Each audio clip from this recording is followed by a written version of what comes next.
Sarvam samarpayami.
To join us in the celebrations of two living treasures of Sahaja Yoga. Uncle Michael, who turned 90 last week, and Auntie Prue, who turned 90 in it's a celebration of both their lives today. We felicitate them and we give them full respect and love, and we thank them for joining us, and we thank them for allowing us to express our love to both of them. Both of them are extremely loved and highly regarded by all of us. So we'll break for lunch soon. We'll just start with Hari. Maybe we'll go Uncle Michael, just do a very quick Pujas Shri Mataji, and we'll have a little meditation to start.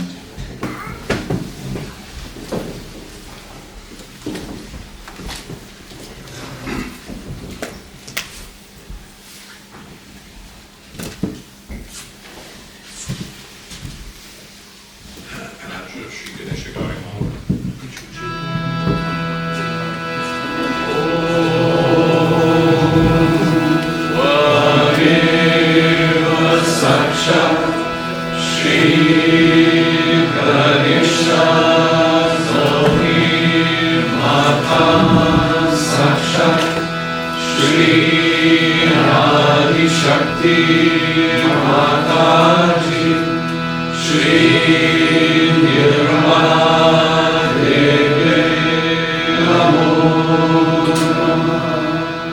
One more time. Tvameva Sakshat Shri Ganesha Gauri Mata Sakshat Shri Adi Shakti Mataji, Shri Nirmala Devi Namo.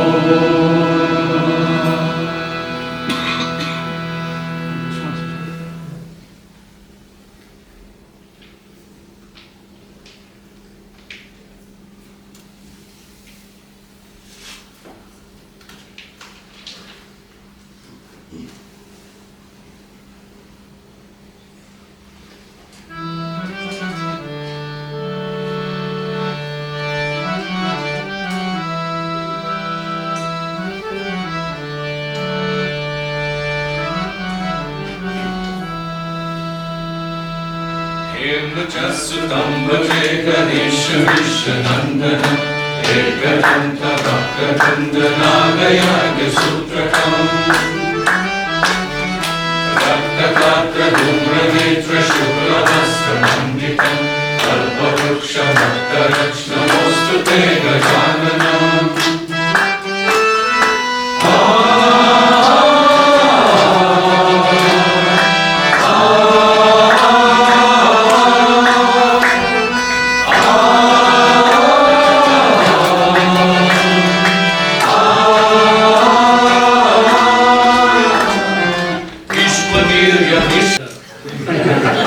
Let me correct one thing.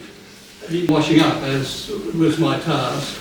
When a call came in from Gregoire de Calmatin to say that Shri Mataji wished me to take over the role from Stephan Taylor, and I started arguing with him until he reminded me that it wasn't his choice. He was speaking on behalf of a higher authority. And I stopped arguing then. That concludes our welcome.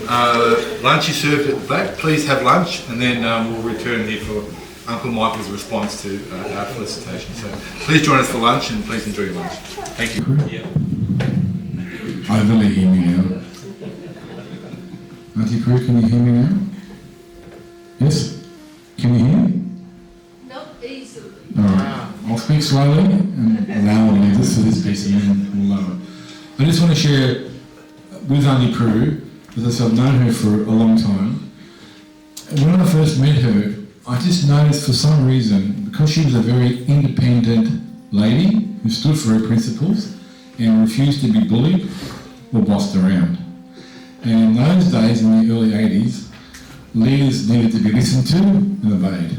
So she stood out as someone who was independent, and for some reason they took an exception to that. So they started to sort of, I could see they were starting to trouble her. So I went up to her one day and said, you know, I know what's going on, I'm always going to be here to support you and love you. And she said, I'm here for life. Doesn't matter what anyone does or says to me, I'm never leaving, they can do what they want. And I was so impressed as a young boy seeing someone who was independent, who had self-confidence in who they were, but more importantly, was so devoted to Shri Mataji that It wasn't easy. it wasn't easy, and those of us who knew her at the time could see that she was being pursued or troubled, if you want. But as I said, she stuck her ground, and she's here, and all those people are all gone. Yeah. So it's a testament to her independence, her strength, her commitment, and her common decency as a human being. And that's why we all love her. We felicitate her today. We honour her for her 90th birthday, but also for her dedication and her love for Shri Mataji, which is self-evident. So, to Auntie Prue, you're much loved, and if you ever need anything from any of us, please just reach out. We're always here for you. So, Jai Shri Mataji to you, and we bow to you, Auntie Prue. Thank you. Were you talking about somebody else? No, we're not talking about something else. We're talking about you. Single mum, raised a beautiful daughter, was a great sister, great mother. Every aspect of her role in the collective was something we all looked up to. So again, thank you, Auntie Prue, for everything you did. I now come to felicitate my good friend, Uncle Michael. And it's both proper and appropriate that I do so after a life of service that he's given. So today, his Sahaja Yogi brothers and sisters are here with our hearts full of gratitude to celebrate. We're not celebrating just the years that have passed, but we're celebrating a life sincerely and humbly offered to the feet of Shri Mataji. And that's something that's a testament to the sort of person Uncle Michael is. When we celebrate Uncle Michael's birthday, we're not merely honouring his age or his 90 years, we're acknowledging a journey. It was a spiritual journey that began around 45 years ago when he and his beloved Auntie Marilyn met Shri Mataji. And by Shri Mataji's boundless compassion and love, Uncle Michael and Auntie Marilyn found their fulfilment with Sahaja Yoga, and as a result they dedicated their lives to Shri Mataji. Shri Mataji often reminds us that the greatest transformation is not what we achieve in our worldly lives, in our possessions, in our wealth, our achievements, our careers. And Uncle Michael's life is an example of that, because he did all those things. Yet the real wealth that he showed was the love that he shared with his wife, his family, and all of us. And with that love, what can take place within you is when we become true instruments of Shri Mataji's love and that all-pervading power that works through you, that works through Uncle Michael. And he's been an example of what an instrument of Shri Mataji's love can be. As the Australian National Leader from 1995 to 2000, Uncle Michael reluctantly, as we heard, accepted the responsibility. A responsibility few of us can really appreciate the depth and the magnitude of that responsibility. But Uncle Michael, for the first time in our history, and to that point, had demonstrated what true leadership in Sahaja Yoga is. It was not about authority, It was not about ego. It was not about control. It was about surrender. It was about service. It's about putting aside your ego and putting aside your expectations and what you want from the role, and becoming a transparently decent, kind, humble and gentle soul. Uncle reminded us what a true leader is. It's not about being above the collective. It's about being a servant to the collective. Throughout those years that Uncle Michael carried that responsibility, he did so with great dignity and sincerity and dedication. I had the privilege of serving alongside him for a time, and I saw the countless hours that he devoted to the role, the difficult decisions that he faced, and he did them all with great sincerity and great importance. The constant travel, the many projects, hosting Kabbalah Puja, securing Balmoral, renovating Burwood, but also the day-to-day guidance and kindness he showed to yogis who needed his help, the support he gave to collectives around Australia, and above all, his efforts to keep Shri Mataji's dream of Sahaja Yoga alive in Australia. For me, perhaps his greatest contribution cannot be measured by these activities or events alone. It lies in the example that he set for me and for all of us. And long after the words have been forgotten and the positions have been passed into time, what truly remains is the fragrance of a person's spirit, the love he gave us. And today, that fragrance lingers still, and it's why we're all here gathered, to recognise it and to celebrate it. We all have memories of Uncle Michael, of his warmth, his gentle humour, his steadiness, his unwavering faith in Shri Mataji. He never sought the position. He never craved recognition that goes with it. Like a true yogi, he understood that the greatest joy comes from service. It comes from witnessing the work of the divine. It comes from being in support for her work.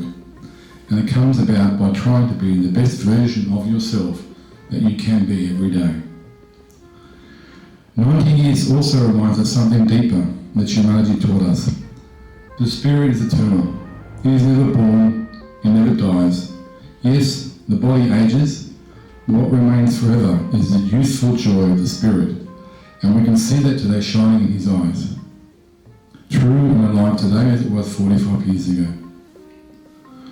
On behalf of everyone gathered here, Uncle Michael, we thank you. We thank you for your years of service. We thank you for your steadiness and steadfastness. We thank you for your honesty and your humility. We thank you for helping build the foundations upon which future generations of Sahaja Yogis will continue Shri Mataji's work, both in all these properties, but more greatly in Sahaja Yoga. May we all be continued to be inspired by your life, to be like you, humbler, kinder, gentler, more compassionate and more surrendered. As we look at you today, Uncle Michael, we are reminded of Shri Mataji's assurance that every sincere effort made for the divine is recorded in heaven and is never lost.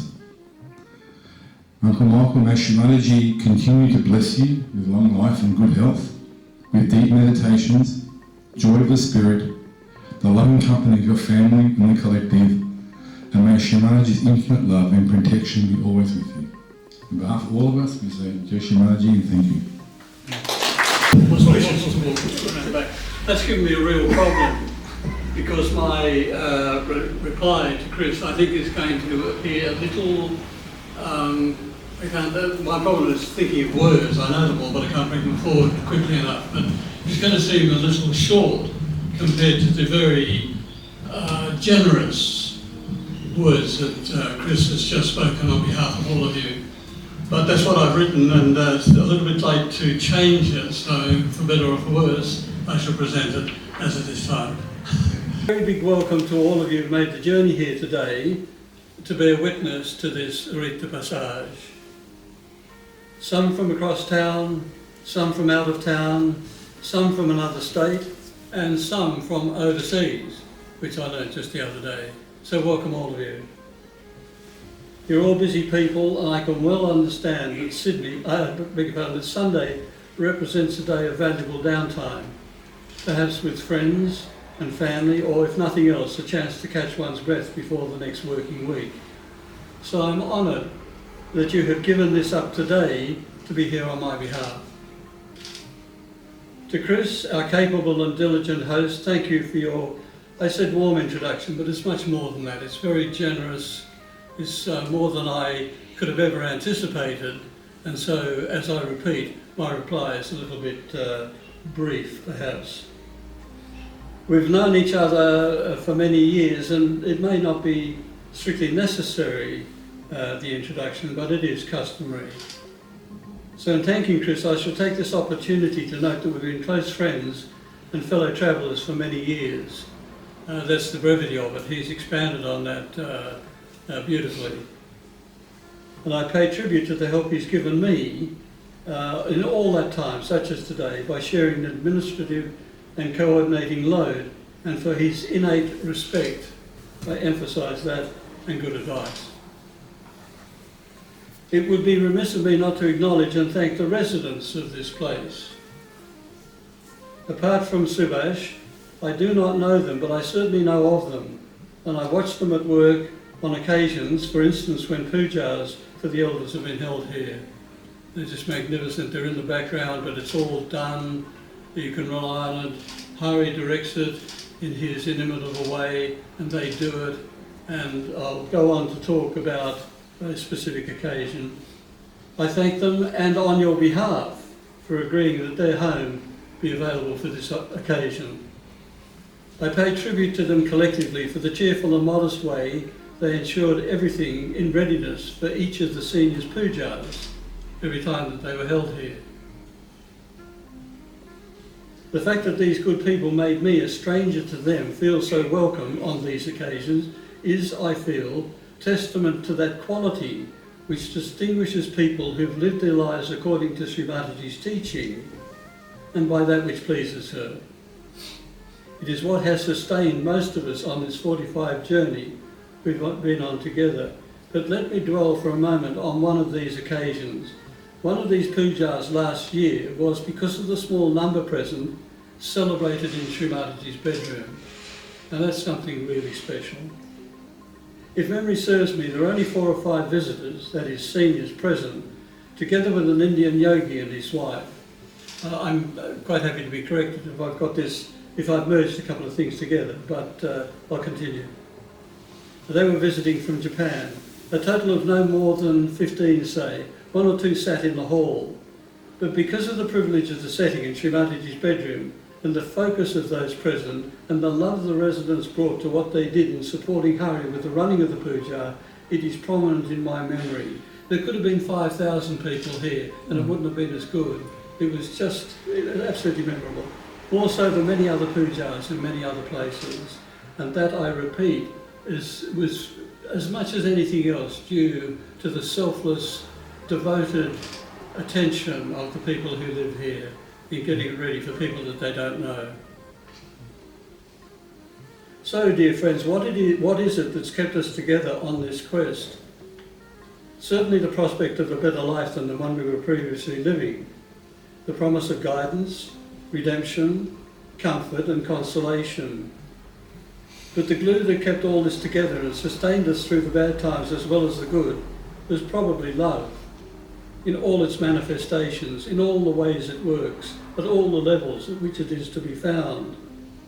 From boy-girl love to the love of the divine, from eros to agape, from the temporal to the transcendent. It was so beautifully demonstrated in your love for dear Marilyn, which has sustained me from then until now. Your messages, the words of wisdom, the lovely things you said, absolutely beautiful things from so many people in cards and letters, etc. The flowers assembling at the funeral, for those of you who were able to come and support me at Camaret. And now we've come together again in Shri Mataji's site and we continue the journey, and I thank you. So in composing these thoughts, I reflected on the different ways that love is manifest, from the abstract to the very real and personal, from the love of an idea or an ideal to the love of the beloved, from the biological to the altruistic, from the individual to the collective, where love underpins a common purpose or is the outcome of that common purpose? Think Sahaj. Think again of further examples. Some of these might be a bit of a stretch, but it's what I've written. A religious congregation or a spiritual community. A sporting team. I've seen evidence of that recently. An orchestra, and then I've written in brackets, perhaps not. With my apologies to any musician. An institution like a hospital, particularly. I've been there, done that. Then there is the love of one's country, that is the nation to which one owes allegiance. The love of one's culture and language. The love of the land which sustains us and the nature. The love of country to which one is intrinsically linked. And I think of other people there. Within the perimeter of our shared humanity, I've reflected further on what is best of being human. Again, altruistic love, or the love of the highest ideal. I thought of acts of bravery committed on behalf of complete strangers. Acts of bravery where there is no witness, the selfless response. In the military, it's expressed as, greater love hath no man than if he lay down his life for his friend. The ability of the soldier to act selflessly for the benefit of his comrade next to him in the trenches. This could apply equally as well to our first responders, those who rush towards danger rather than safely away from it. Yes, this is something which came to me. There is a most unusual expression of a higher order of love that I'm reminded of. Mustafa Kemal, known as the Ataturk, the Turkish general and leader, famously wrote an open letter to the mothers of the Australian soldiers who fell on the slopes of Gallipoli, reassuring them that his country would honour their memories and tend their graves with the same care and devotion, call that love, as his own. Those loving words are engraved on the stone wall of the Ataturk Memorial at the entrance to Anzac Parade in Canberra. They read, these are the Ataturk's words, those heroes that shed their blood and lost their lives, you are now lying in the soil of a friendly country, therefore rest in peace. There is no difference between the Johnnies and the Mehmets to us, where they lie side by side in this country of ours. You, the mothers who sent their sons from faraway countries, wipe away your tears. Your sons are now lying in our bosom and are in peace.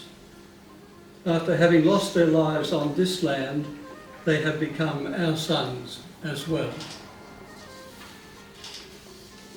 Ataturk's magnanimous words paid loving tribute to the bravery of the Anzac soldiers in a battle against people they had never met, in a faraway place they'd never previously visited, without knowing the reason or the purpose of the invasion of his country. And his country was invaded by them, yet he could still bring himself to say those words of his then enemy. Love and the journey. Embarking on the journey is singular, but reaching the destination requires the contribution of many. No one can undertake the journey for the pilgrim, but its accomplishment is sustained by the collective. The interdependence, the being collectively connected and helping one another, translates into an enduring mutual regard that translates into love. I'll slow down a bit so maybe I won't stumble so much. Here now what Shri Mataji had to say as part of her talk on the 6th of January 1988. All the joy and enjoyment of our personalities has become a beautiful painting in my memory. It is such a beauty spread all over, such beautiful ways of compassion and love among yourselves. There is nothing more I want but to see you all so nicely enjoying each other's company, loving each other, being kind to each other.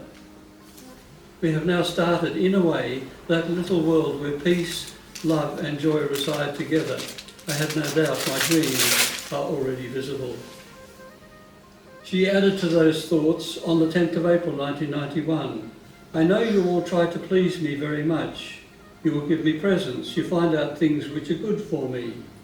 You will go out of your way, buy sweet flowers for me. I am overpleased, I must tell you. But I am more pleased, much more pleased, if you understand collectivity and try to please each other. Such a person pleases me the most. That is what we celebrate here today.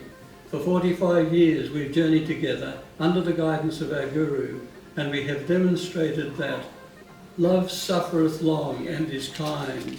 Love envieth not, vaunteth not itself, is not puffed up, rejoiceth not in iniquity, but rejoiceth in the truth, beareth all things, believeth all things, hopeth all things, endureth all things. Love never faileth. 3 things will last forever: faith, hope and love, and the greatest of these is love. As constant companions who have sustained our relationship through love, love for our Guru, love for the ideal she's shown us, love for her vision, love for each other, I salute you and thank you for being here. Om Shanti Shanti Shanti.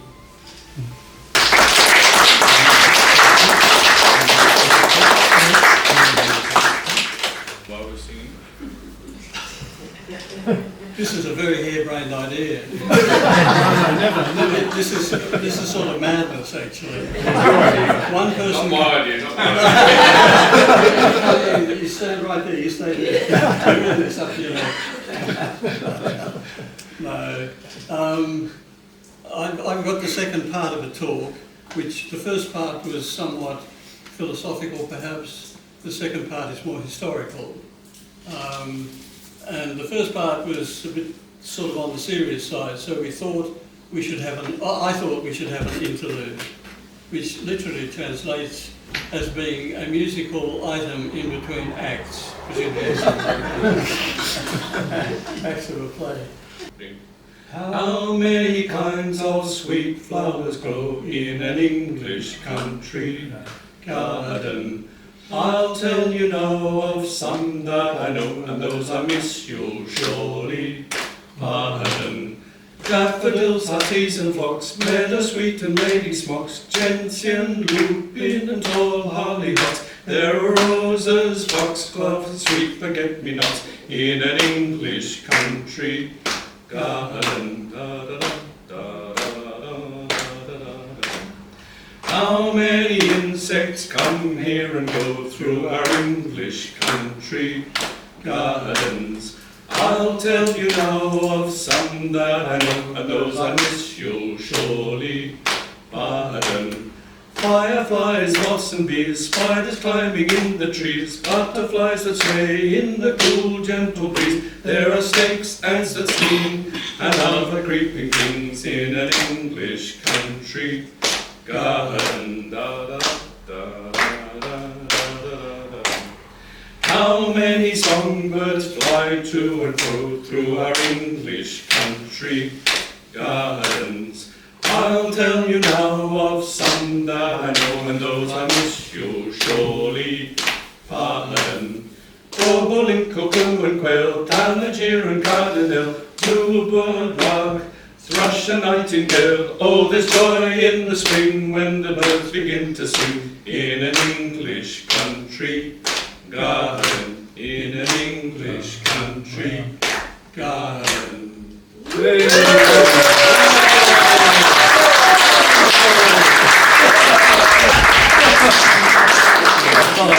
you pays your money and takes your chance. Part. Please. Yeah, well, all right. We're here for you. In that case, I'll briefly explain what it's about. The second part is historical, and what I've endeavoured to do, and I suppose inevitably it's from my point of view, but from time to time it's justification for that, is relate some of the highlights of this 45-year journey that we've been on together. So, ideally I would like to speak it off the cuff, but I've got a whole lot of notes here. I might return to read from them. I've got a couple of agents in the audience whose job it is to tell me that you're sick of the sound of my voice, so please stop and go away. I'm I will not take any offence. Should we send those agents out now? What did he say? Those agents are expelled. He's a cheeky fellow, that one. That's why we love him so much. So, 46 years ago, 1980, a small group of people met at 144 Dalhousie Street, Haberfield. Yeah. I've actually got the first address list. How many people? Brian is one. Vishnu, were you there? Yes, Vishnu's there. Right. Were you there, Prue? Well, Anyway, I was on that night here at the first time. On that night, around about this time of the year, I went there to this house where three people were living, Peter Brownscombe, Yeah. David de Schwart, and Begunia Spekovich. Yeah.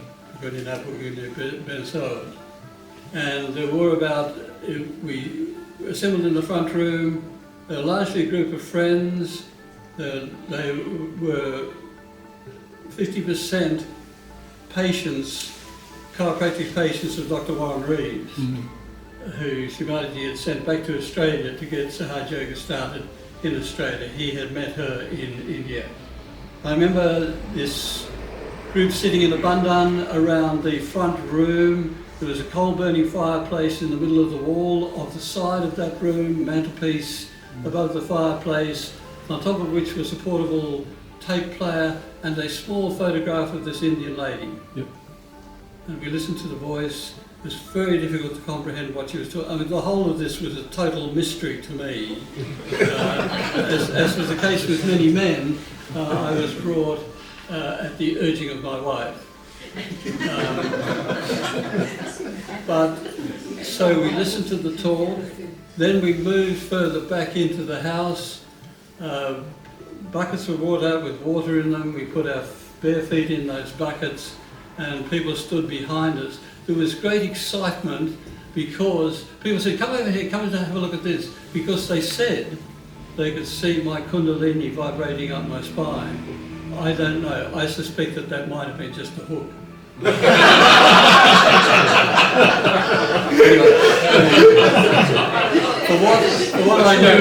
what I knew it to mean at the time, it seemed to be pretty impressive. Did you have your shirt off? Pardon? Did you have your shirt off? You can see it through the shirt. It was winter. It was July. It was cold outside. There was only a little fireplace in the front room. So we hadn't met Shri Mataji and we weren't to meet her until we went to India. So the first India tour took place at the end of that year. We flew into Bombay, as it was called then. We went out to Koliwada and we stayed in this building which was not yet complete, and we slept on the cement. That's what, no windows. Huh? No windows, full of mosquitoes. I'm coming to that. so we got there, we settled in, and then about 2 hours later, the English arrived, and they then settled in. We got up the next day, and surprisingly refreshed. We got up the next day and looked at the English, and they were covered in mosquitoes. So we then went out to a place which happened to be opposite a private airfield, or an airfield that would be something like Bankstown, and up on the first floor, the purpose of which was to celebrate and, what's the word that they use? Not propitiate. Felicitate. Yes. Sir C.P., Sir C.P., who had just been re-elected for the third time as the Secretary General of the United Nations Maritime Organisation. So we were all assembled up there. We had somebody at the window waiting to tell us when Shri Mataji had arrived. She came up with Sir C.P., and I need to say that we had a lady on each side of the doorway that she would come through into the room in which we were with a big bunch of flowers. Shri Mataji came through, one of whom was Wendy Barrett. Shri Mataji came through the room and Wendy burst into tears. I thought to myself, I'm never going to be so evolved as to feel that feeling that she must have felt. I have a feeling from something that Wendy said to me out of the room when we went out there a few years ago, that Shri Mataji had said something to her. Anyway, we were there, we spoke about Sir C.P., Then we came up and did Namaskar to Shri Mataji one by one. From there we went up the Western Ghat to the plateau where the agricultural district of Rahuri is located, and we boarded in the school, which is on a summer vacation. Gregoire and Catherine were married. I still have the picture, which I think I might have shown you, Gregoire on a broken down old white horse, riding through the countryside and through the town of Rahuri and back, and was married on the front steps of the school. The next that I can remember is Shri Mataji lying on a bed in one of the dormitories, not on a mattress but just on the steel frame. Warren Reed's walking around and asking people, including me, if I would like to discuss any of my problems with Shri Mataji. I thought, what on earth would I say to the Holy Ghost that I can't sort out myself, sort of thing, because that's the way it was, and I had no idea what I was doing. Anyway, she was to leave us, which she did at night, about 10 o'clock at night. So we all assembled on the platform of the Rahuri railway station. The train was late, as they always are. Kerry James was standing next to me. We brought a chair out from the station master's office and put it there like a throne. It was an armchair, and we were assembled in a sort of a bandana around that chair, and she spoke to us. And then Kerry said, this might be your opportunity. You know, you might be able to say something. So I thought, oh, well, perhaps I can introduce the family, because we went as a family, the Fogartys, and we were a bit of a talisman in a way that we were a family. We came to know the sort of meaning of that later on when Shri Mataji would start talking about the value in society of the family, the importance of the family and so on. And so I thought, well, perhaps I can introduce the family to Shri Mataji, which I did, Marilyn, first of all, and then Kirsty, and I introduced Matthew. And she said, yes, I know him, he's worked with me before. Yep. Kerry, did I hear that correctly? Somebody said, oh, that's all just part of the mire. That probably brings it down to where it really is. We then went out. Shri Mataji had left us by then, and Mr. Patanka was looking after us from their side. And we went out and we visited the Janeshwari's temple. Beautiful, beautiful vibrations. It's elevated with steps going up on the four sides, if I recall, completely symmetrical. And all the ladies were there. It was the end of the day. The cows were being driven home from where they'd been grazing back to their sheds and so on. And from there we went out to Hyderabad. And the other thing I said on the railway station, I said, Shri Mataji, we're leaving the tour. We're going to have a look at the Taj Mahal. She was very gracious. She did say be careful, and then she gave Patanka some instructions about getting there. The next India tour the next year, she knew that, based I suppose on my performance, she knew that we wanted to see a bit of the country that we were travelling in. So she hired a railway carriage for us, which was hooked up to different trains, and we travelled in the south of India. We got down to Cochin, we got down to Uttaramand and the Nilgiri Hills. We got down to, what was that beach? Kanyakumari. Kanyakumari. Is that the beach? It's where the sun rises and sets in the sea, because it's the southernmost point. Well, not only did the sun set in the sea, but the yogi set in the sea also, which incurred Shri Mataji's displeasure, because we should have been vibrating temples. In fact, we were surfing in the sea. But that's what Australians do when they're not being supervised. The lovely from there we went, what's the name of the place? Is it Trivandrum, right down the very bottom? We got as far down as the very southern end of the subcontinent. That's Kanyakumari. That's Kanyakumari. Kanyakumari, yeah. The interesting experience. 3 oceans come together there. Yeah. And so there was another India tour. We saw more of Shri Mataji with each succeeding tour, I think. And the only bit I can really remember, there were weddings. Robert Richardson, you were married that year. Robert Webber, you were married that year. Yes. So there were weddings in Delhi towards the end of that tour.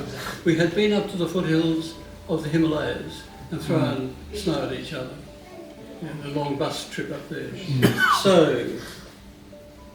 So in 1981,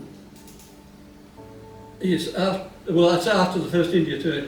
Shri Mataji said she'd come to Australia if we found an ashram. And so there was a lot of intense searching for what was eventually this nursing home, which we found and we rented to start with. There was a wall here between these two levels. Shri Mataji didn't stay here, she stayed at Mrs. Pye's place, which overlooks the Parramatta River under the lee of the Gatesville Bridge. And we did, as you know, the first Ganesha Puja against that bay window there behind or in front of the brass tray. Yep. And we all went up to Shri Mataji and did Namaskar before her. And a couple of things which I'll touch on quickly. I was summoned from the architect's office that I worked in out to where Shri Mataji was staying. I sat opposite her at a round table and I was given the rounds of the kitchen, sort of literally and metaphorically, in that this house at Brompton Square that they had bought and Sir C.P. wanted to do certain things to. She wanted me to help her construct an argument against that. Not only that, but I had to then, on the office letterhead, write a letter to Sir C.P. explaining where he'd got it wrong. I've still got the drawings that she did while I was sitting there on the opposite side of that table for about 2 hours while we talked in metric and imperial, we talked in dollars and cents and pounds sterling. I had no idea what this place looked like. That was Maya with a capital M. The other occasion, some may remember it, was that we were invited to Shri Mataji's darshan at the house where she was staying. Small groups of people in the evening, and I can remember on one occasion the Fogarty family were there with other people, and there was a lot of excitement, so we went to sleep in one of the bedrooms. There was a lot of chatter. There was a knock on the door. Shri Mataji opened the door. I said, "Don't you think you should go to sleep now?"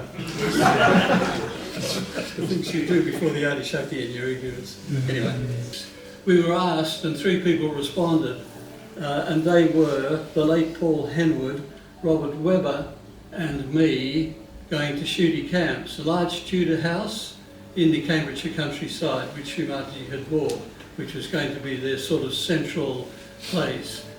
The roof had been burnt out, so a large part of what Paul, the builder, and Robert, the roofer, did was to repair the roof and rebuild it and re-roof it and make it watertight. My job was more to liaise with the Cambridgeshire Council and also to work on a stair because there was, if we were going to have the children, correct me if any of this is wrong, Robert, from your memory, if we were going to have the children in that level under the roof, they needed 2 stairs, and I think an alternative means of escape. So we did that. Robert was here. It was an interesting experience. It was a little bit like being on India tour, without the buses and without the dust. And not only that, but there were people from all parts of Europe, and some of them were really quite damaged people. That's why they were there. And I shall never forget the time that Robert gave them up on the bitterly cold roof, you know, sort of talking them or helping them with their troubles, and I probably don't need to say any more than that, but that's what I remember. My tribute to Robert and also to the late Paul Henwood. In 1991, by then Shri Mataji had bought a house in Geneva, or no, it was in Cabela actually. The English, their building committee had gone out and found a number of places which they reported on with excitement and conviction to Shri Mataji, and eventually she chose the Palazzo Doria in Cabela. Doria was a famous Genovese general who had fought against the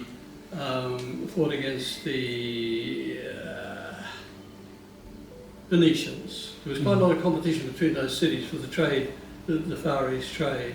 And so they had given him the land and built the palace for him. So we went to the first, I think it was the Guru Puja, in the circus tent on the River Gravel down by the River Berbera, and we slept on the tennis courts, or beside the tennis courts under the trees. It was really quite an interesting experience. and the toilets blocked. So there are a number of reasons really why it seemed quite like India. And anyway, after, yes, I think it was after the puja, we moved from there because it was becoming a little bit untenable. We moved actually to sleep in the puja pendle. It was a big circus tent that the Italians had bought for the occasion. And then Shri Mataji invited any who wished to stay at the castle between the next two pujas, the Krishna puja and the Ganesha puja, which Marilyn and I did. For me, they set up a drawing board, which was a large section of kitchen bench top, which had been sourced from shooting camps and brought to Palazzo Doria. And so I eventually ended up working again on a stair. It was to be a ceremonial stair, which Sir CP was to make his grand entrance on certain occasions down to the dining room. Those of you who know Palazzo Doria will know that the dining room is an ante-room before Shri Mataji's living room, where people would assemble, such as the host leaders of the host, the leaders of the host countries, and wait on Shri Mataji's convenience, to be called into the living room.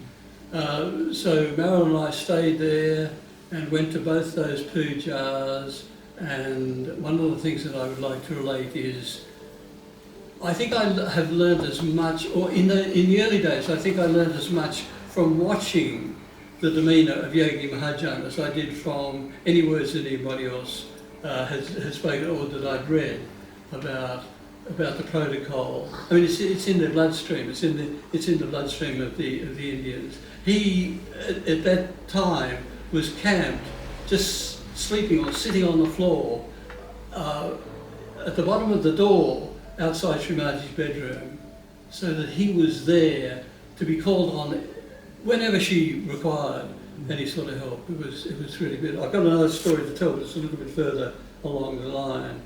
Oh yes, I forgot to talk about the prize giving.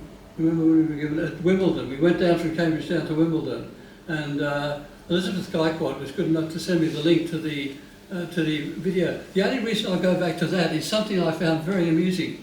Shri Mataji was talking. She said something funny, and the little children laughed. And then Shri Mataji couldn't stop laughing after that. She found it very amusing that these little children had found what she had said amusing. Anyway, we went back. We floated back. I don't know if you remember that trip back in the van. Jim and Hillary driving back took us back to Cambridge. It was a little bit like weightlessness. It was a little bit like the people in the space capsule. We defied gravity. Beautiful. Where am I? Yes, so, yes, it was my job to work on this stair, and for whatever, or we know the reasons why Shri Mataji calls you into her presence. She's not working on you, or she might be working on you, but she's probably working on the country as much as anything else. So on one occasion I was called there, and the Lord Mayor of Cabela was there. I think she was probably persuading him that we weren't going to do anything destructive to this landmark of a building in the slope behind the town. And it was my job to pour tea for the goddess and for the Lord Mayor. Not something I'm really accustomed to, but something that I remember. I was on my own, sitting at the dining table in the dining room, and Yogi and his good friend Hari Jalan, is that right, Hari? Yes. They were with Shri Mataji, and they were talking about gold-plated taps amongst other things. Anyway, as is his wont to do, rather than take up all the time and big note himself in the room with Shri Mataji, he came in next door and said, "No, you shouldn't be waiting here. Come in and join the conversation with us." So I knew that I needed to keep my mouth closed and my ears open and just sit a pace behind them, because it was just as well, because Shri Mataji was in full flight talking to them about whatever it was. She turned to me and said, "What do you think, Fogarty?" You had to stay awake. You had to, not only did you have to stay awake, you had to be following the discussion. Welcoming Shri Mataji to 10 Clarence Street in 1994. Shri Mataji had been to Australia a number of times before, but this year was different for two reasons. Firstly, it was actually Peter Brownscombe who made the suggestion, decided that her home, whilst in Sydney at Burwood, should be renovated in the manner of a palace, befitting the Queen of Heaven. Well, Yeah. Think about that. yeah. So, we laboured mightily, enlarging the meditation room. That must have been dismantling this wall, probably, let alone anything we might have done to the veranda. The veranda was already there. Rebuilding her a new marble-lined bathroom and redecorating her private suite of bedroom and sitting room to be far more majestic than before. The hall of the Burwood house is quite long, proportionate to the house as a whole, and leads from the front door to the kitchen at the rear, as you would all know. Shri Mataji would use it quite frequently in moving around the house, so it was given the royal treatment. It was one part of the original house still intact, that hallway there with its attached columns and decorations and cornices and ceilings. All the decorative mouldings were repaired, the attached columns and their arches were lovingly repainted, and there was lots of gilding. The walls were given a rag finish to give a rich appearance as never before. Mottled forest green over a pale aquamarine field. New carpet was laid and new chandeliers hung. A painting of the Tree of Life, lovingly worked on by the ladies. Does anybody remember who might have been in charge of that exercise? Liz Dobby. Was she? Oh, Liz Dobby, not Liz Dobby. Okay. No, it was a good exercise involving, I think, only the yoginis. Anyway, lovingly worked on by the ladies of the collective. It was installed in one of the closed up doorways. One of those doorways in the hall that was closed up. And other artworks by the artists within the collective were hung on the walls. The only thing remaining, we felt, was a special photograph of Shri Mataji herself. This is gravamen to what I'm telling you, to be hung at the kitchen end of the hall. I don't know whether that stairway to, I think that must be new. Yes. Because the photograph of Shri Mataji that Angelina selected and framed and hung was much more prominent than it ever could be now with that stair going up there. So bear that in mind. There was a photograph of her at the end of the hall. It was the last thing to be installed, I think. The second thing that differentiated this visit was that Shri Mataji, after having been welcomed at the airport with love and enthusiasm, went straight to the Easter Puja venue at Bandila Scout Camp at Parramatta. So in the fullness of time, once the concert and puja had run their wonderful course, it was the moment, late on a glorious autumn afternoon, to return to Burwood, to be there to welcome Shri Mataji into residence and to the fruits of our labours. Because she hadn't been there, of course, she'd gone straight to the camp. Mindful of the protocol as her host, to be there before her, and mindful also of how quickly she can move once the word is given, and that we should not leave the puja venue before her, I was certainly glad that the task of getting us back to Burwood was entrusted that day to Stefan Taylor, the then national leader. He must have been a rally driver in an earlier life, or at least a taxi driver. He seemed to know all the shortcuts and accomplished the journey without loitering. That's a lovely word that I've used there, without loitering. So there we were, standing, so we had arrived first, as protocol required. There we were standing down at street level, outside Clarence Street, with the front door open and the traditional Rangoli chalked on the steps. Shri Mataji duly arrived and was helped from her car, and looking up towards the front door and without missing a beat, exclaimed, "Oh look, there I am to meet me." She couldn't possibly have seen the photograph, which is right down at the end of the hall. Perspective would have guaranteed that, and which was on a higher level, and she's not a tall person. For a fraction of a second we stood nonplussed, then it dawned on us. How had she seen so quickly, or otherwise have known, that at the far end of the hall was this beautiful photograph of her? 1st of March at Nizamuddin Camp, New Delhi. It was her 72nd birthday in 1995. If you will indulge me a little more, I'll read the letter that hitherto nobody other she, me, and the person she probably got to read it to her would have ever read. But it's written on behalf of the Australian collective. Holy Mother, Shri Mataji Nirmala Devi, distinguished guests, there's 5,000 people in front of you out there, brothers and sisters in Sahaja Yoga. This is a joyful occasion to be able to assemble here, to convey our best wishes to you on your birthday, to proclaim Sahaja Yoga as the truth, and to thank you for all that you've done for us. In Australia, we were introduced to Sahaja Yoga some 15 years ago. In the beginning, we had the desire, but not the direction. We knew the truth existed, but we needed to be shown where it was to be found. We were wanderers without maps. What we desperately yearned for was for the clear purpose to be stated and the boundaries to be set. Shri Mataji, you gave us all this. You showed us the way and gave us the means. What we've achieved in our lives, we owe to your divine providence. You rescued us from our unsatisfactory lives and enabled us to realise our potential, to be the people we wanted to be. The only way we can thank you is to proclaim your message of a renewed life wherever there is a willingness for it to be heard. I'm saying now to the assembled audience, Shri Mataji recently visited us in Australia where we celebrated Shiva Puja. That would have been up at Newcastle, I think, in her presence. She spoke of the qualities of Sri Shiva, particularly that of detachment, the strength of detachment. Detachment from emotional ties with children and families, detachment about the outcome of the work we do for the divine. That is, we must do it, but not be worried about the success or otherwise of that work. We should enjoy doing the work, but leave its outcome to the divine.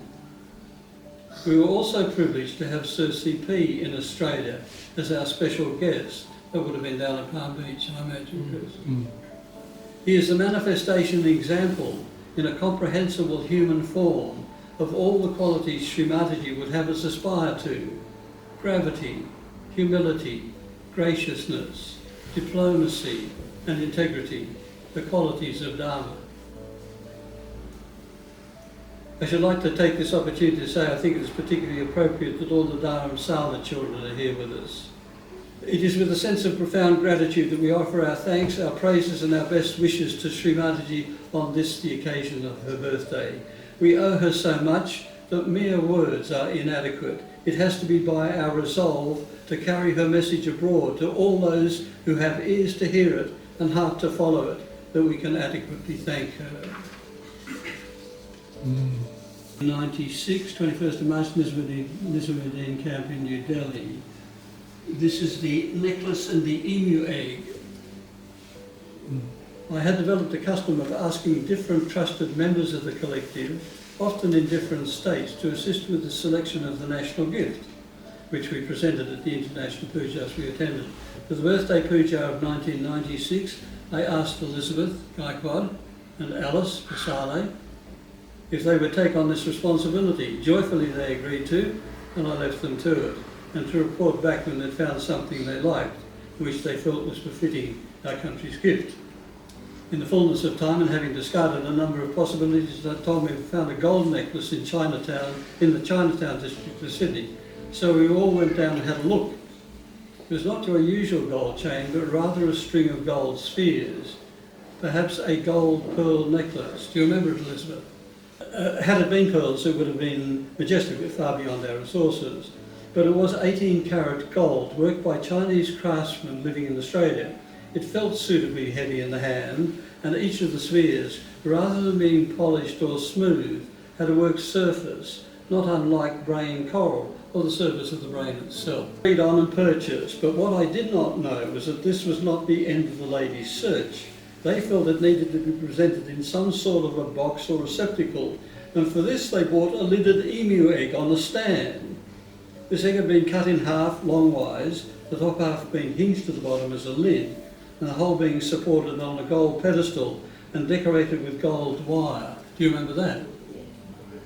If I remember, it had a satin lining inside. Think Fabergé. I was not consulted about this part of the gift, it was fait accompli, but it all went together pretty well, and the necklace within the egg was all packaged up and taken to Nizamuddin's camp in New Delhi. Came the night of the puja, and as is traditionally the case, the gift giving following the cutting of the birthday cake and the mass rendering of happy birthday would take place. Unfortunately, neither Alice nor Elizabeth were there, and apart from Mark Bevan, I can't remember who else accompanied us as part of the Australian mission. And again, was part of my approach was not to put myself about and be the only person up there, but take other people that either contributed or happened to be there and would benefit from the experience of being in Shri Mataji's presence to come with me. Our place in the queue, and it was eventually our turn to offer up our unique gold necklace in its emu egg container.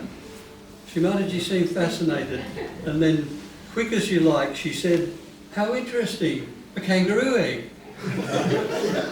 Momentarily I hesitated, and then out of the corner of my eye I noticed the hint of a smile on Mark's face. Looking up to Shri Mataji, I saw the most mischievous smile in her eyes. She loved these occasions. She might have laughed, I don't remember, but she was reported to have talked about her gift in admiration for the next few days. 2,000 years ago, the innocence and wisdom of a child was a gift to humankind, to demonstrate the divine concept of forgiveness and the immortality of the spirit, as was foretold by the prophets and promised by his father. 2,000 years later, as was foretold by him, the compassion and love of a mother is a gift equally to be treasured, to demonstrate that love is all-powerful, that there cannot be peace between nations until there is peace within the individual. December 1998. First year that we hosted, this was quite interesting. John Tedesco might remember this. It was principally Fred Meyer, actually, who I think is no longer in the collective. No, it was just as much John saying, why was it that Australia was not hosting the International Ganesha Puja at Cabela?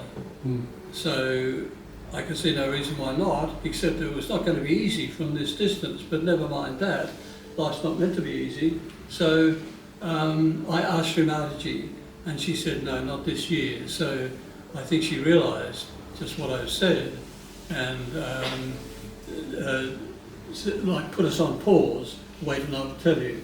So it then turned out that 1996 was that year.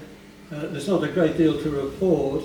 The puja was in the hangar, which in those days was located on the same level, the same contour as the castle, the palazzo. One thing we did, and I pay tribute to Kevin Pauling because he was one of the heavy lifters of the exercise, was to enclose the, what would it have been, the western end of the puja hall, the hangar,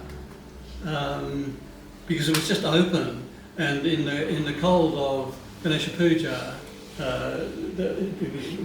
it was really quite challenging actually. So we enclosed the open end of it, and we also we actually did quite a lot in small ways to improve the amenity of the puja venue. Caritas, remember that.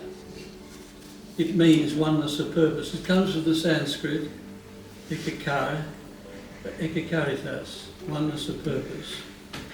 1998, Ganesha Puja at Cabela. It was our first puja. I'm possibly going to read these notes here, but for me it was a memorable occasion. It was just,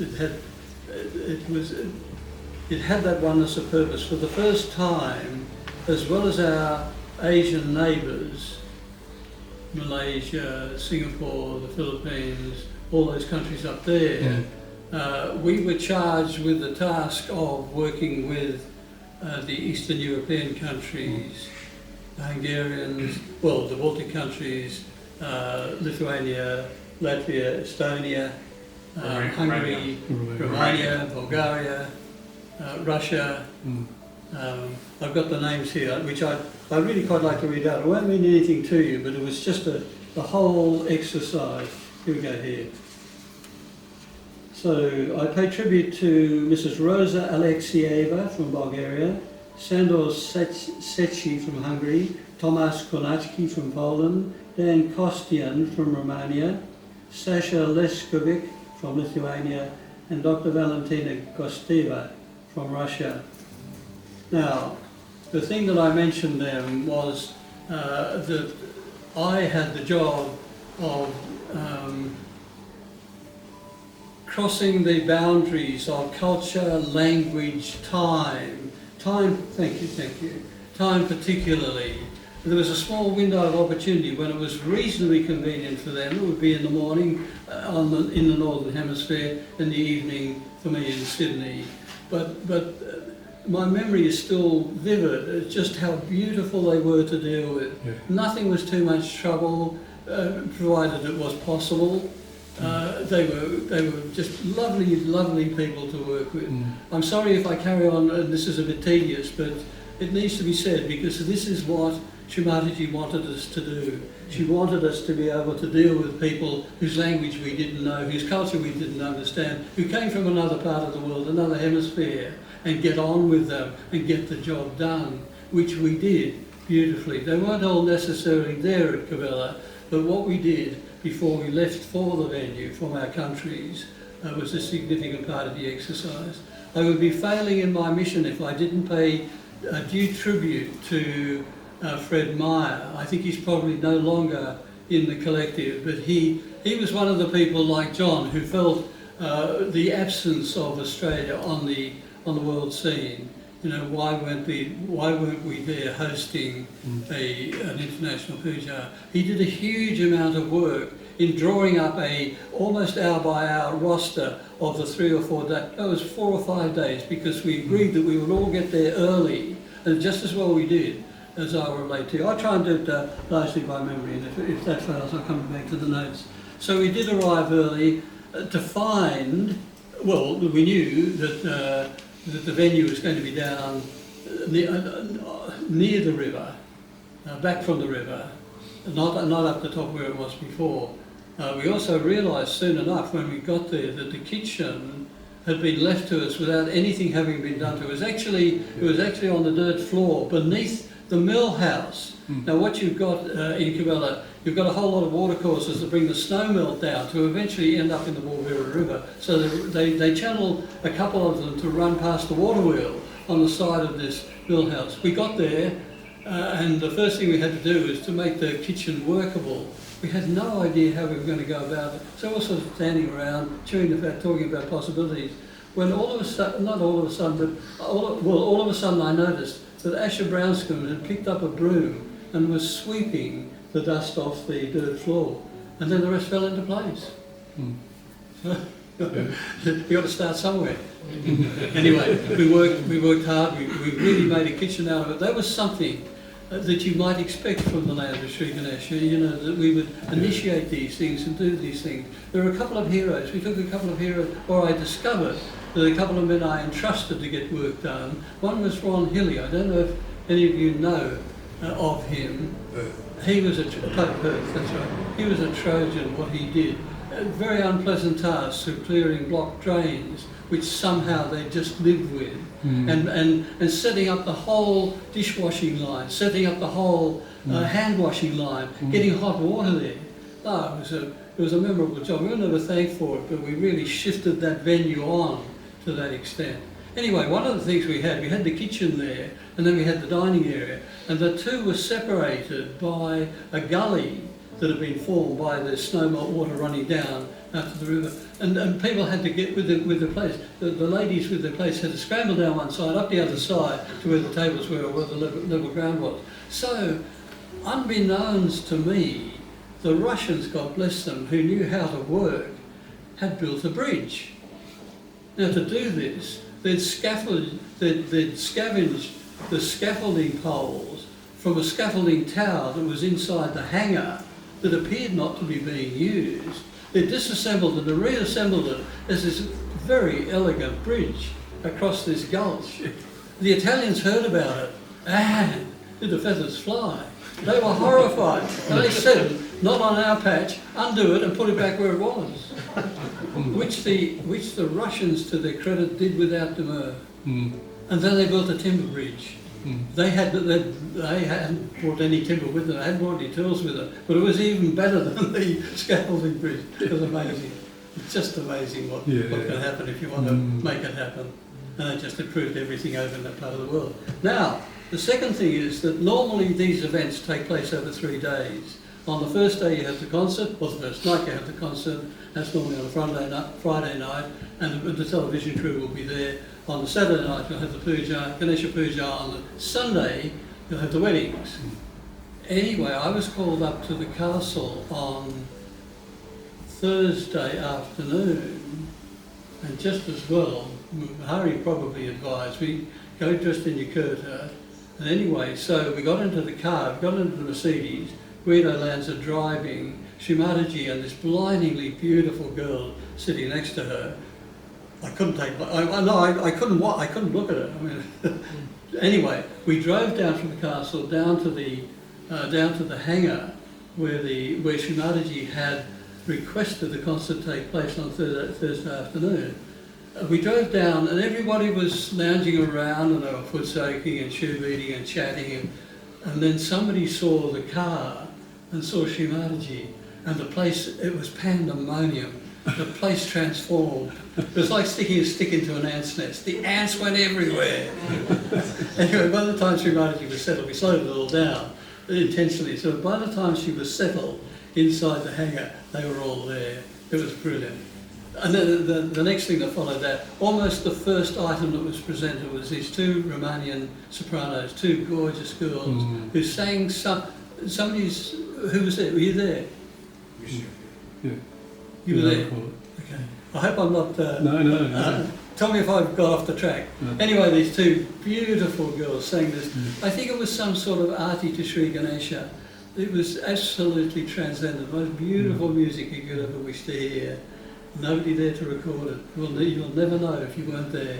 If you never go, you'll never know. So, anyway, Baba Mama immediately awarded them a scholarship to the Academy, and that started off the concert on Thursday, not Friday. I don't know, was there another concert on Friday? Quite likely there was. Yeah, pretty sure. Another concert on Friday. The puja took place on Saturday. Am I missing anything in between? I don't think so. The marriages were the weddings were on Sunday. Am I missing something? The weddings were on Sunday. I was up with the other big Johnnies on the stage, looking back down to the hall. My memory of it is something a little bit like the nave of a Romanesque church. It was quite strange. The quality of light and just the focus of it didn't seem to be like we were in the hangar anymore. Anyway, there they all were, Yogi Mahajan in charge. All the brides were on one side of the curtain, the grooms on the other. There was one bride without a groom. One bride had been stood up. So Yogi Mahajan stood up and said, "Is there anybody here who would like to get married?" No, this is serious. This tells you quite a lot about something. And an Italian gentleman, I think he might have even been a doctor, stood up and said, "Yes, I will," and went and stood opposite the lady. Wow. Now that, and everybody, there was just a standing applause for that. That was just, that is belief, commitment. What are the other words that apply there? Surrender. Surrender. Total surrender. Thank you, Chris. That was the word I was trying to- that was the epitome of surrender. Shri Mataji was very pleased. It was to what we had achieved. And I got this second hand. I didn't hear Shri Mataji say it, but I'll tell you a little bit of a story about that. The word is ekakaritas, which translated means the oneness of purpose. Now Shri Mataji, I tell you this because I went to Google to find out what they claim it means. I was taken immediately to the very top of the line to a Sahaja Yoga site with that very puja taught there, transcribed, which I thought was good. The trouble was it was all written as a big block of words, but I scanned down and could see what she seemed to be talking about. I think was possibly the integration at Sahasrara. But in the way that Shri Mataji does, very often she's talking about one thing, but it's quite likely to the audience to whom she is speaking, she's meaning another thing, either as well or even instead. Yeah. And so I like to take it that she was talking about ekikaritas, the oneness of purpose of people who could come together from different parts of the world with different cultures and different languages and work together harmoniously to achieve an end. It was beautiful. It was beautiful to be part of it. Yes. It really was. Would you agree? Vishnu, Pardon? would you agree that it was a Oh, absolutely. Mine, it's just the Special- greatest adventure you could special ever feature, imagine. special Yeah, feature. just beautiful. That's why I thought I love it so much. Yes. Yes, birthday puja felicitation 1999. Now 1998, the same year as at Ganesha Puja, at the birthday puja, Yogi Mahajan, bless his heart, came up to me about half an hour before and said, would you give a felicitation speech to Shri Mataji? Oh, half an hour before, 10,000 people there. Come on. Fortunately, the other big Johnnies took up all the time. There wasn't time for me. But next year, I came prepared. So I had a speech and he repeated the process. He said, will you make a felicitation speech? 1999, after it didn't have to happen in 1998, Your Holiness, Shri Mataji Nirmala Devi, fellow Sahajis from all parts of the world, and there was an audience, I don't know, it could have been as many as 10,000 people. This huge pendant they can put up in a day, and you can't see the people at the end of the hall, it's so far away. Fellow Sahajis from all parts of the world, children of the world, to the organisers of this occasion, my thanks for the pleasure and privilege of presenting these felicitations on the occasion of the 76th anniversary of the birth of our mother and guru, the Adi Shakti. Shri Mataji, with joyful hearts we offer our thanks for your advent. We convey to you our great love for you and gratitude for what you've done to change the course of our lives. And we pray for your ease and comfort in the future. May we invoke the protection and collaboration of all the deities in bringing to fruition your vision of a better world. Shri Mataji, how can we praise you?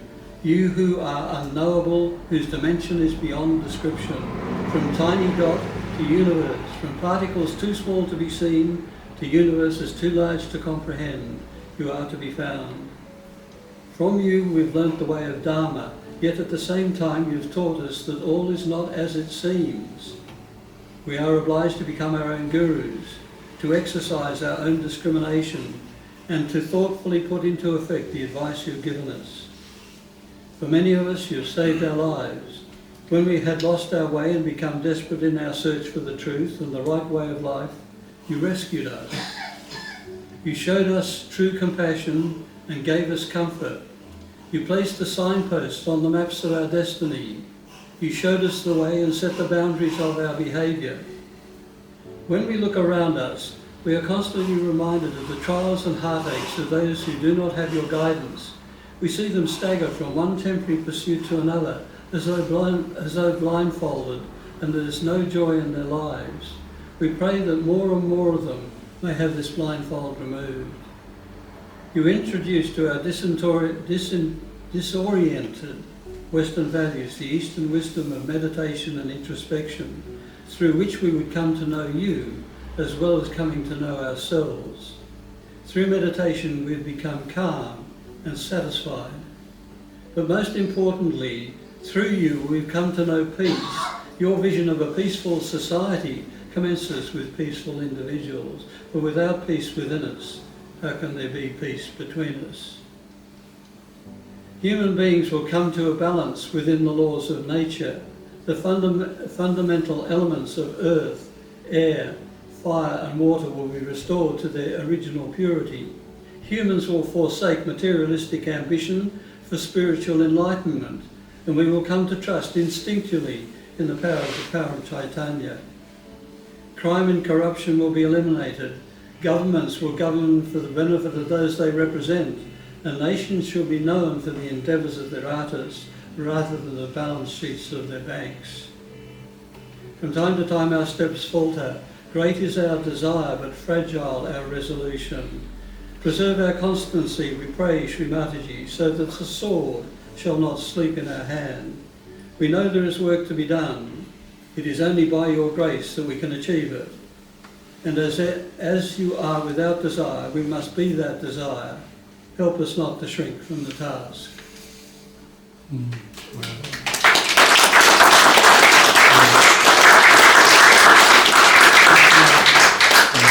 the search for and the purchase of the country property at Balmoral. It brings us up to the design and construction of the buildings that have been built there. It brings us up to the landscaping, the planting of the trees. I think all that is well known. I don't need to dwell on any of that. But one thing that I would like, Shri Mataji through Sir CP commissioned the design of a pilgrimage ashram. Jean-Michel Huet, Graham Brown, Kevin Fitzgerald and I were involved in it. It was Graham Brown's design. Unfortunately, he's not here. I pay tribute to the work that Graham did. He's a natural, and he produced a lovely Mughal-style design for this ashram, which was to be built somewhere within a 3-mile radius, if memory serves me correctly, of Shri Mataji's, with the house where she was born in Chindawara. So we did that, and then the commission came from Shri Mataji that I was to go to Chindawara and to help the collective of Chindawara and New Delhi and what's that other city there? Nagpur. Nagpur, thank you, Chris. And Nagpur select a suitable parcel of land on which to build this building. Which I did. I went and stayed with Dinesh Rai. No, I didn't. I flew into. We met in Nagpur actually. I flew into Delhi and then to Nagpur, and that's where I met him there. I was later to stay with him and Dr. Nigam, who escorted me, and we had a couple of meetings on the veranda of Shri Mataji's house, and then we were taken, as it turned out later, to be estate agents in their vehicles. We were driven around the surrounding countryside to view properties of various natures, some level, some hilly, some with creeks, some big, some small. It was all conducted in probably Marathi or Hindi. I didn't understand a word of it. I discovered later on that there was a certain amount of horse trading going on, sort of during this episode, and what would a Westerner know about that? So I wasn't included. Sir C.P. was to ask me later on, how did it go? I couldn't really tell him because I couldn't understand it. Anyway, amongst those travelling in these cars, 2 or 3 cars, were 3 ladies. They're just amazing people. Never introduced to them. You don't get introduced. And says, and Sahaj. And we conversed amiably. They climbed every mountain. They viewed every watercourse. They travelled the whole journey. I only say that because they come into the picture just a wee bit later on. But I was then privileged to attend a puja. It was around about the time of Krishna puja, on the veranda, outside the room in which Shri Mataji had been born. The internal room, no windows, that's the way it is apparently in India, so that the negativity doesn't come in to the birthing process. But the puja was being conducted in that room, and the few people who were privileged to be part of that were there, and the rest of us were on the veranda. And by craning one's neck or getting up and moving to one side, I could see the end of the room through the open door. But that was all. So, that I felt was something. So I was the only European there at the time. Anyway, it was all done and dusted. My favourite block of land was a large sloping block of land. You could actually see Shri Mataji's house from the top of it. Apparently it had been requisitioned by the army as a rifle range. And 2 children, grown-up children. That was most enjoyed. She had a lovely lady, a beautiful hostess. And on the last night before returning to Australia, Yogi Mahajan, and Harry can correct me if I got this wrong, is it Chakuso Inn that he owned? Huh? Yeah. Chakuso Inn. So he invited us to dinner, us being largely made up of those who'd been in the vehicles, or as well as his friends, and me included, and the 3 ladies included. And I couldn't remember actually having taken a roll of drawings. I don't think I ever produced them. There were some people there in Chindawara who were quite antagonistic to me being there. They couldn't understand, why is somebody from Australia coming here to tell us what land to buy? but most of them were very generous and hospitable and Sahaj. Anyway, apparently I had brought a roll of drawings. So these drawings in this room where we enjoyed this meal were pinned up on the end wall, and I shall never forget the genuine interest. Let me think of the words that have previously come to mind about. It was just so Sahaj, particularly these three ladies, particularly Yogi Mahajan, who I dearly love, who loves doing this, who loves entertaining people and getting people together, as Hari will probably agree.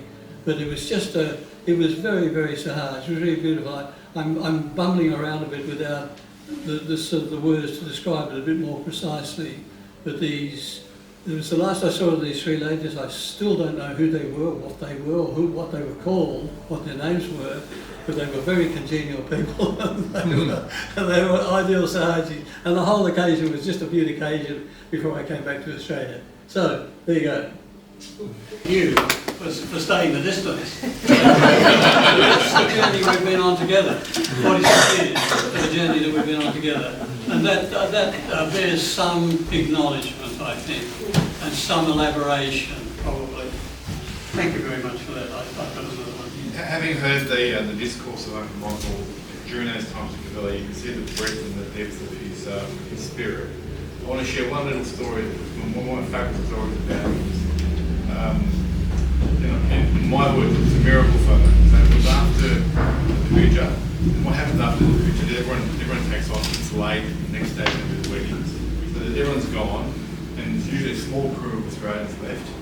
We have to clear the hall, lift the carpet up, sweep the floor, start to assemble the bricks, and there's no glory in that. Shri Mataji's gone. Everyone's gone. There's just tumbleweed blowing around. Where is this? In the hangar. In Cuba. Yeah. So the few of us are there working. And I turned around and I put my camera out. And I looked up at Michael and I said, I want to take a miracle photo. He said, you can't take a miracle photo before you're taking it. I said, yes I can. I said, here you are, the national leader, with a broom in your hand. You sure it was me? It wasn't And I said, never have I seen a national leader with a broom, and never again will I see a national leader. You've got to come to my house, I'm sweeping all the time. What do I go there? Is a sweep or what? So it just demonstrated to me what we mentioned before is service, humility, integrity, and in that gesture I knew exactly how privileged we were to have a man of that calibre as a national leader. So I wish you to come forward, and on behalf of the Trust, we're going to make a good presentation for you.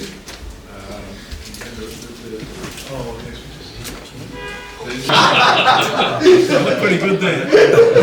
I've got more hair here. No worries. 3 years ago. So the heading is Lifetime Service and Appreciation, presented to Michael Fogarty. And it is with profound love, respect and gratitude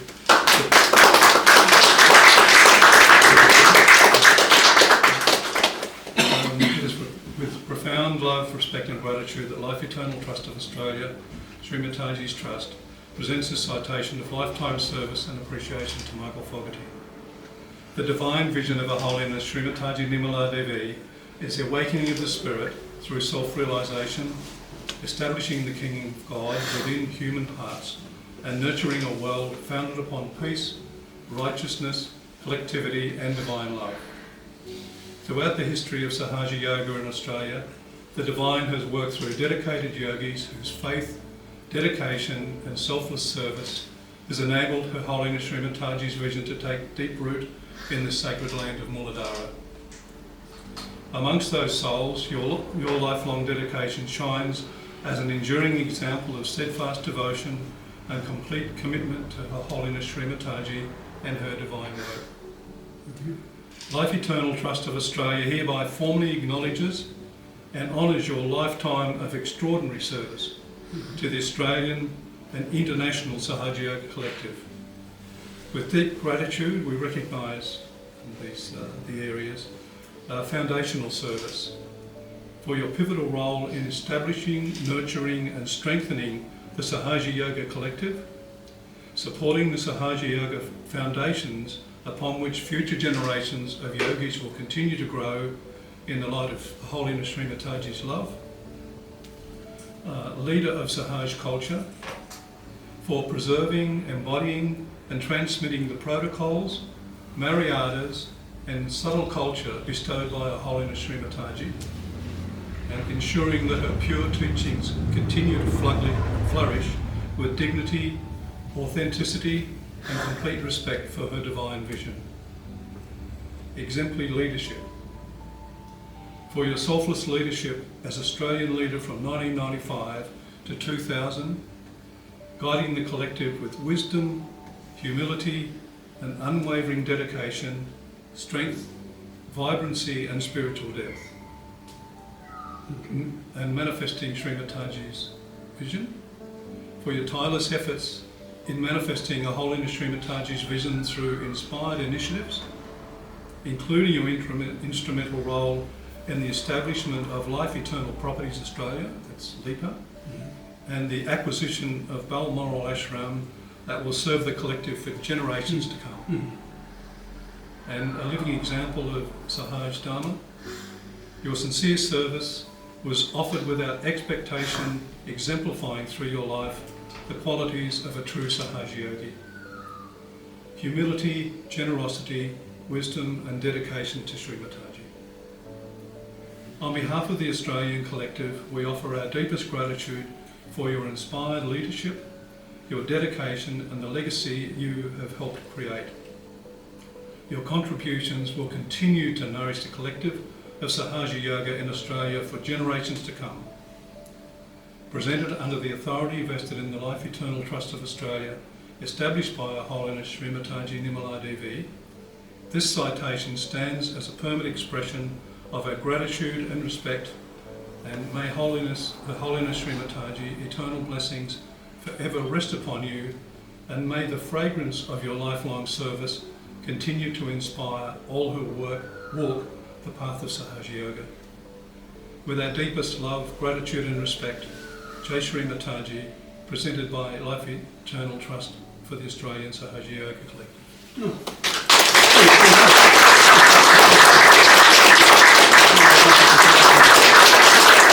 Inspiring, gorgeous, dear Mother. Thank you, Mother, for creating this opportunity to give us a chance to honour this very special child of yours. Still call you a child? Yes, child of yours. And Mother, and thank you for this venue, for having created, because you create everything, for creating this place, bringing us all together, all Michael's special friends and whatever on this occasion. And we have recently, Michael, there's been a little book created with, you were talking about Protestant, Cavella, Genoa, and Chindwara. Yes. They're all in here. Oh, wow. And you'll recognise some of the rooms you were discussing earlier. I look forward to looking through it. In there. So, absolutely. And if I can suggest, this is also a gift from Mother to you as well, because these are all her homes that she created. And on behalf of Mother, but on behalf of everyone, please kindly accept that and enjoy the things. And also, we have one for Arnie Crew as well. No, stay there, Crew.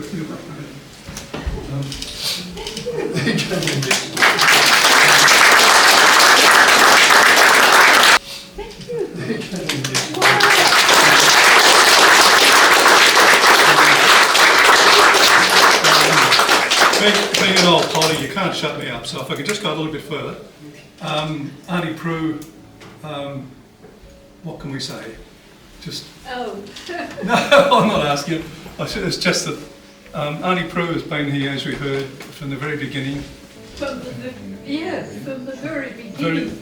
I was, there's a couple of funny stories I could mention. I was given realisation by Shri Mataji, and she spoke to us, I think it was in here, but maybe I'm mistaken. I had to always carry my flute in those days because I had a house that wouldn't properly lock up. So when I was sitting in front of her, I asked her if she would bless my flute. And she just took it and sat on it. Sat on it. I didn't know anything about a Swatistan. Yeah, and something nice, Michael.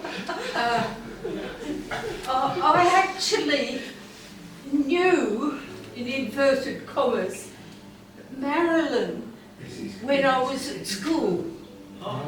She travelled on the same train as me, day after day. I went to Hornsby, she went to Wahroonga, and that was really weird because I just noticed her specially. I thought she was very beautiful. And did you hear that, Michael? Yeah, and then I got a big shock when we both met up as adults here. Can you imagine? Because her face didn't look that different. Just a very beautiful face. I was just trying to remember something. I've written it down. Something that Shri Mataji said to me directly. Maybe I'll put it on the internet when I turn it up again. Yeah, okay. Thank you very, very, very much.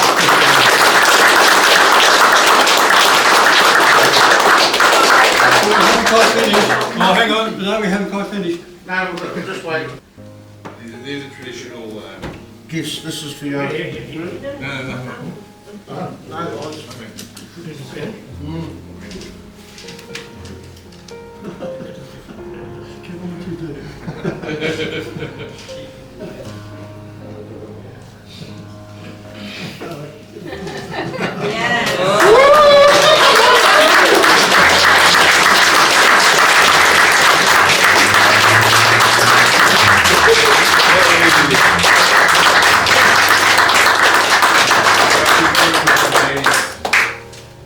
Probably expected to say something very wise now.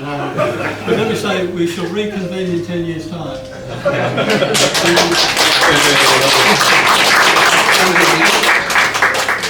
We're going to have a cake, 2 cakes together. We're also going to sing Vishwavandita to finish with. What to do with this?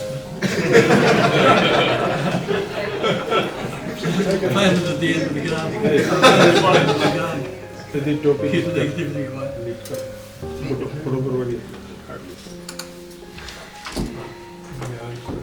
That one's...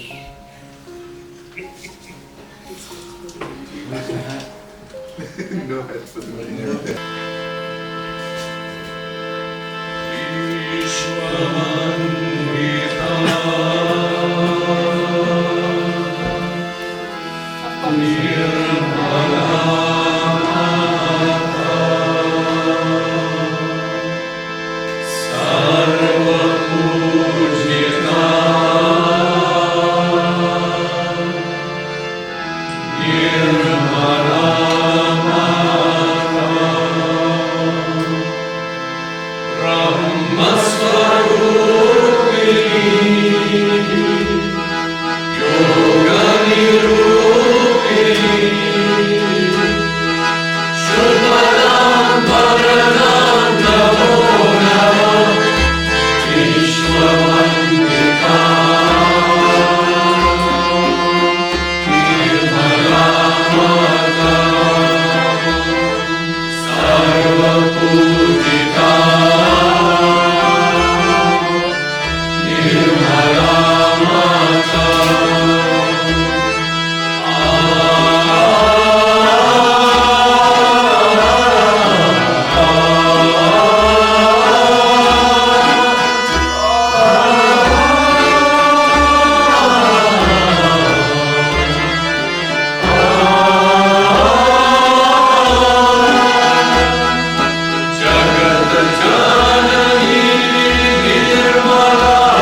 Anyata sharanam nasti Tvameva sharanam mama